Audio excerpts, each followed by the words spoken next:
endless ang possibilities para sa Globe Telecom. Sa ginanap na The Blueprint Media Event, itinampok ng kumpanya ang makabagong upgrades, pati na rin ang pioneering partnership with Starlink. Ang detalye sa Agenda Report ni Wedge Kudiaman. Mas pinalakas at mas pinalawak. Yan ang inanunsyo ng Globe Telecom sa kanilang isinagawang quarterly media event na The Blueprint sa Globe Tower ngayong Huwebes.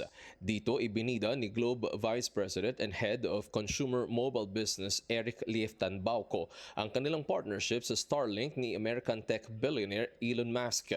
Tampok rin ang future of connectivity ng Globe mula sa innovative G-Fiber Plus G-Plan na mas lalong pinatitibay ang posisyon ng kumpanya bilang leading provider sa bansa. Yung mga gantong event po really serve as a way for us to really showcase all of our new offers para po sa aming mga customers, all of the efforts and all of the initiatives para po sa bayan, para po hindi lang nakikita at ma-enjoy din po siya ng ating mga customers. Bukod dito, ibinida rin ng Globe Telecom ang kanilang mga na-accomplish ng Go-Give advocacies tulad ng animal welfare, environmental conservation, children's protection at women empowerment. Kasama pa ang kanilang mga isinagawang disaster response at recovery efforts at pagtulong sa mga biktima ng mga kalamidad tulad ni Super Typhoon Uwan at ang paglindol sa Davao.